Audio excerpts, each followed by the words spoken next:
Bharatiya Janata party वरिष्ठ विधायक संबलपुर जी प्रतिनिधित्व करुचंती वर्तमान श्री जयनारायण मिश्र आज जो तांकर वक्तव्य रखिचंती मु केवल एतिकी कहिबी दल तरफ जे से प्रश्न उठेइचंती ओडिशार अखंडता उपरे एवं ओडिशार अस्मिता उपरे।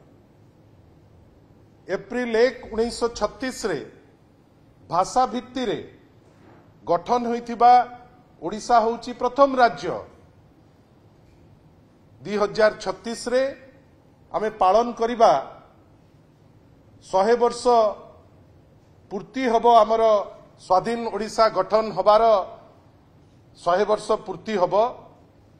आमे खाली एतिकी कहि रखियाकु चाहूं एही समय रे जयनारायण मिश्रंकर वक्तव्य विकसित ओडिशा पाई नुहे विखंडित ओडिशा पाई उद्दिष्ट बेली आमे भाबुछु।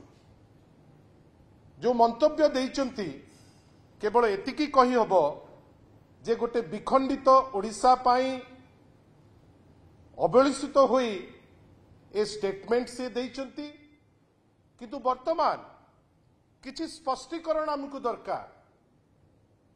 जो दल ओडिया अस्मिता उपरे एते प्रश्न करुतिले, एते कथा कहूतिले, एते वक्तव्य रखुतिले, आज भारतीय जनता पार्टी गोटे दल हिसाब रे ए जो स्टेटमेंट दियागला श्री जयनारायण मिश्र द्वारा ताकू समर्थन करुचंती कि ना स्पष्टीकरण आसीबा दरकार।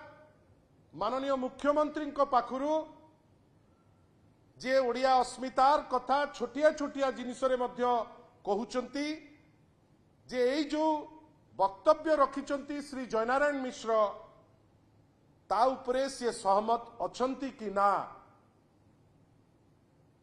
जोठी गंगा ठारू गोदावरी पर्यंत ओडिशार सीमा थिला बेली प्रत्येक ओडिया गर्वित थिला। आज प्रश्न उठेइचंती असेंबली जेतबेले सेशन रे अछि विधायक जणे सी आज प्रश्न उठेइचंती संबलपुर ठारे जो प्रश्न तांको निज उपरे आसुची बेली आमर मने हुए जोठी सी प्रश्न करिचंती तांकरी ओडिया अस्मिता उपरे। आमे आशा करिबा ए जो विभाजनकारी वक्तव्य बा मंतव्य या उपरे जयनारायण मिश्र निजे स्पष्टीकरण देबे। आउ जदि सेटा तांको दलर मत नुहे आउ जदि सेटा माननीय मुख्यमंत्री कौन कहउचंती तापरे से क्षमा प्रार्थना करिवे समग्र ओडिशावासी पाखरे। आमे केवल एतिकी भाबुचु जणे व्यक्ति विशेष ओडिया अस्मिता कहिकिरी जहार दल पावर को आसुची जदि मंत्रिमंडल रे स्थान गोटे पाइबा पाई 7 मास रु डेरी हेई गला सी कोन ओडिशा को खंड विखंडित कर देबे।